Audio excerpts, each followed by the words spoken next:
Well,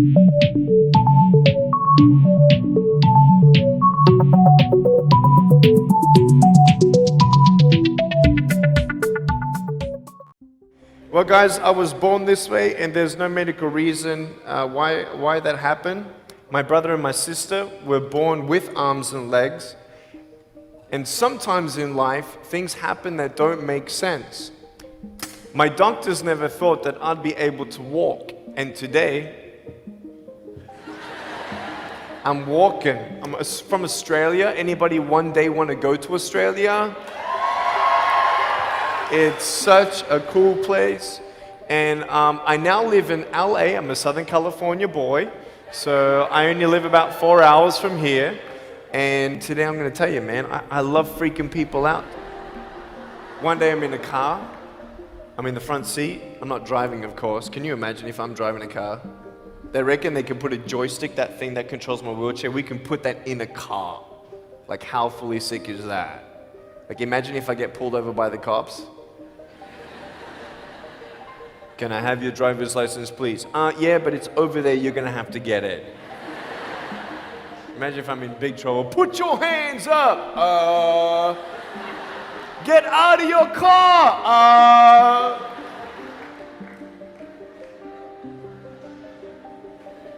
So I'm in the front passenger seat, we're at the traffic lights, and this car comes up next to us, and this girl's looking at me.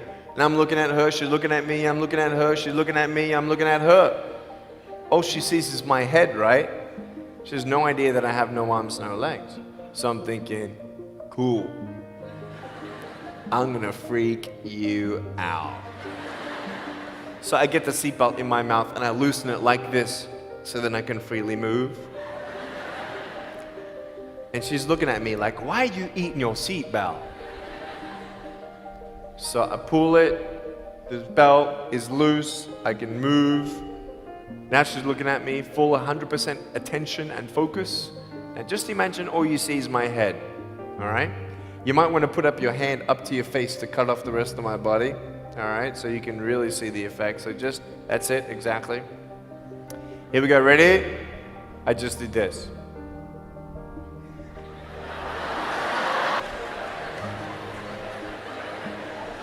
And her face, man, she was like, she nearly ran the red light, man.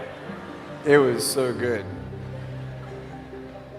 My parents always said, Nick, you don't know what you can achieve until you try it. And the doctors looked at me and said, he's not going to walk, he's not going to go to school, he's not going to do anything in his life. And then my parents, they just loved me like crazy and said, you got to try. Try this, try that, try this, try that. And I'm thinking sometimes like, Mom and Dad, you're crazy, man. I have no arms, no legs. How would I ever be able to do this or do that? But they encouraged me and they loved me. And as human beings, we're waiting for stuff like that. We all want love. Everybody say love. Very good. We all want love, and I went to school, and I wanted to be cool. You go to school, and you want to be accepted, and so you see these guys, and you're like, oh man, everyone swears like every third sentence, F this and F that and F and this and F. Like what? Like they think they're cool, And so I'm thinking, man, maybe I need to be like them to be cool. And then you compare each other with how we look, and I wish I was smarter, I wish I was taller, I wish I was shorter, I wish I was more popular, I wish I did this, I wish I didn't have that. I wish my life was different. That was me when I was about 8 years old. I looked at myself and I looked at everybody else, and everyone else had more than me. And I'm asking, why? Why me? Have you ever asked the why me questions but get nowhere? If I had no answers from the doctors, and if I had no answers from my parents, I still have a choice every day in my life to keep going or give up. You see this book up here? This is my favorite book in the whole wide world. This is my favorite book, the Bible. And here I am.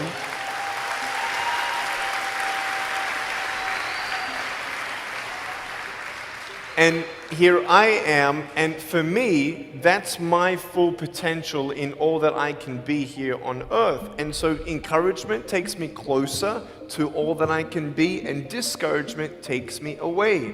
You see, it only takes 3 seconds for someone to tease me when I was at school and just say, you're ugly. Yeah, you can't do this and you can't do that. And some of you thinking like, man, seriously? You had kids picking on you? Like, how heartless are those kids? Picking on me with no limbs, like, you would probably say, well, I'm not that bad. I wouldn't pick on a kid with no limbs. But why would you pick on anyone? Well, because it's fun. It's just culture. Okay, we'll get to that. But for me facing all that stuff, I'm getting these seeds. Everybody say seeds. S-E-E-D-S, seeds. Have you seen the pictures of the sequoia reds up here in California? These huge trees. Like some of the trunks could be as nearly big as this room. I've seen those photos where they've actually dug out a tunnel in a trunk of a tree. You can drive a full-size SUV right through it. That all started with a little seed. If you leave a seed of lies in your heart and in your mind and you don't know the truth, if you don't know the truth, you will die with the lie. I started dying because I started believing what I was told. I want you to know the 3 things that I needed to come to in my life is the truth of my value, the truth of my purpose, and the truth of my destiny. I want you to know something. In our mind, we put ourselves down all the time. I want to ask you today, do you think I'm cool enough to be your friend? But I don't swear, I don't use the F-bomb. Am I still cool enough to be your friend? But I don't tease people. Am I still cool enough to be your friend? But I have no arms, no legs. Seriously.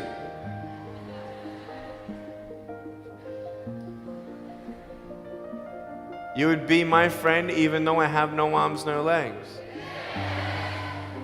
So you're telling me it actually doesn't matter, right? If it actually doesn't matter for how we look, then why do we tease each other for how we look if it actually doesn't matter? Why is it that we look ourselves in the mirror and we see ourselves, well, we're having fun. Oh yeah, man, we're just part of culture, man. There were 12 people one day teased me, taking me away from my hope. 12, 11, 10, 9, 8, 7, 6, 5, 4, 3, 2, 1. Don't worry, I won't fall off, because if I did, I'll break my arm. But 12 people teased me one day, and I can put a pretty brave face on, but cry on the inside. For real. Oh, it doesn't hurt. Yeah, it hurts. There was this one bully. I became his target for 3 weeks. And every time I go by him, I was 13, he was 17. I was in my chair. I'm only 4'9" in my other chair, my old chair. He's like 6 something, so he's huge, right? So I'm looking up at him, and every time I go by him, he's like, hey, there's Nick. He has no... And you can imagine what he said. And I'm like, what's his problem, man? So I tried to avoid him, and I was so embarrassed. He would say it really loud, and everybody would be looking, and some would be laughing. I'm like, what is this guy's problem, man? So one day, after 3 weeks, I went up to him, and I said, hey. He's like, hey. I said, can you please stop it? He said, stop what? I said, stop teasing me. He said, what are you talking about? I said, every time I walk by, you say that stuff. He's like, what stuff? He didn't know how to take me on. So I'm looking at him and said, nah, man. Every time I walk by, you say exactly this, and I want you to stop. I forgive you, but stop it. He's like, oh, is that hurting you? Now, I could have said, nah. Or I could have said, yeah. It takes a level of humility to actually say, actually, I don't like that. It's killing me. And I said, yeah, it's hurting me. He said, all right, I'm sorry, man. I was just, playing around. He said, give me a hug. He said, what?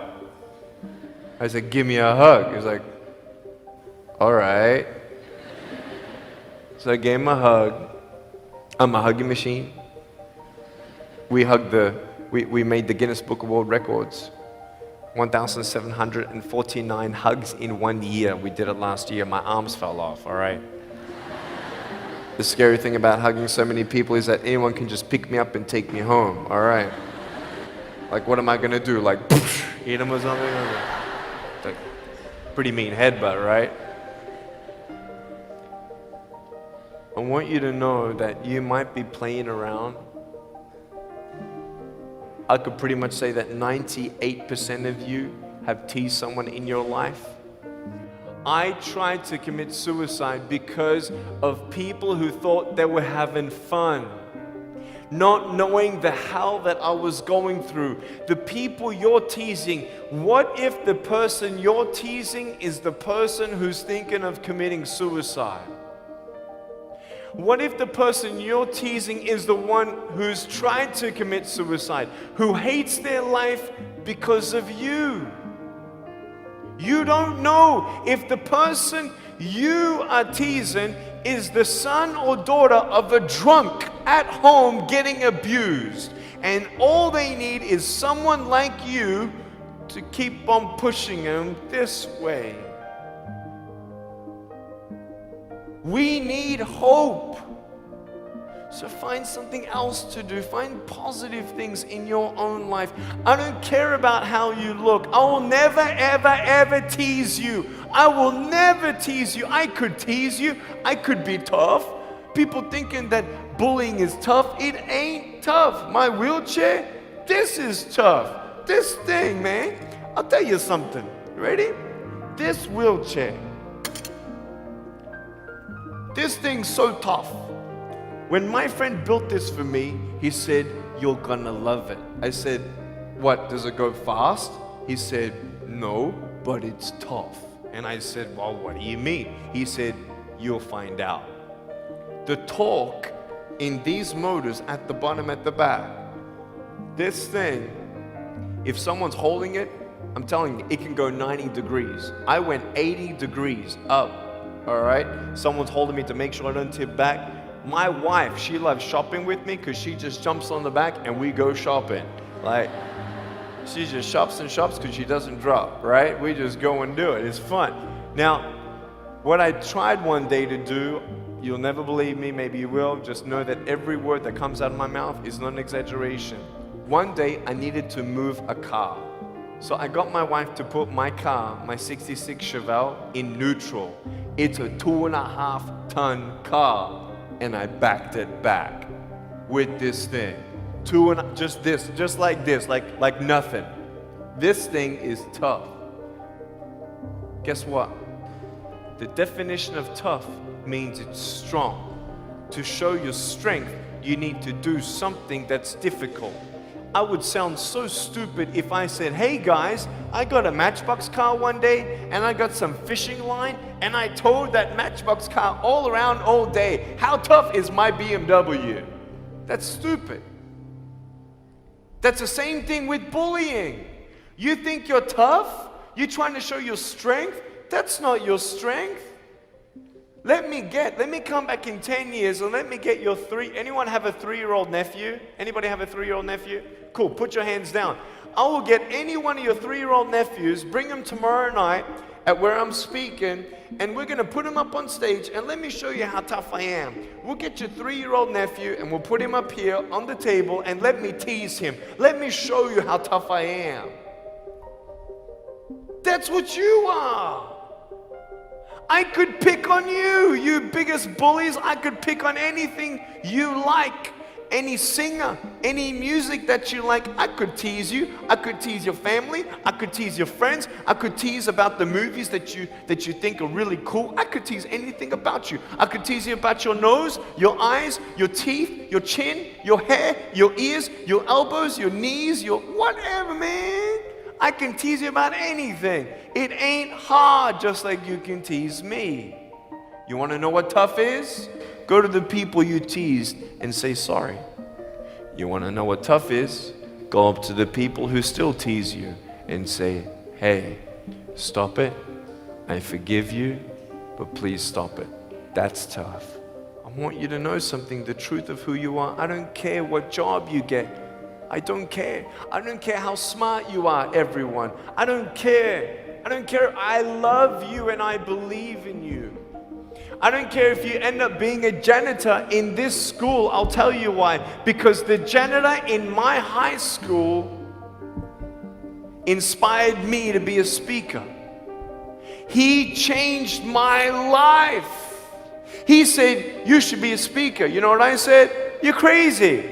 He said, no, really, you need to be a speaker. I said, stop it, man. 4 months later, he twisted my arm, and I said, yes. I spoke in front of 10 people, then another 10, then another 10, then I found myself in front of 300 sophomore students. And 3 minutes into my speech, half the girls were crying, and one girl in the middle of the room started weeping, and she put up her hand and she said, I'm so sorry, can I come up there and give you a hug? And in front of everybody, she came up and she hugged me and she cried on my shoulder and she whispered in this ear, thank you, thank you, thank you. No one's ever told me that they love me. No one's ever told me that I'm beautiful the way that I am. It was because my parents told me that I was beautiful that I'm still here. Some of you don't have those parents, and that's why I'm here. I love you and you're beautiful just the way you are. Never, ever give up. How many schools do you think that I spoke to actually stopped bullying altogether? Okay. Whoever said one, you were correct. One school out of 600, I got a letter from the headmaster, and he said, Nick, you forever changed our school, blah, blah, blah. We haven't seen any bullies pick on anybody for 8 months straight.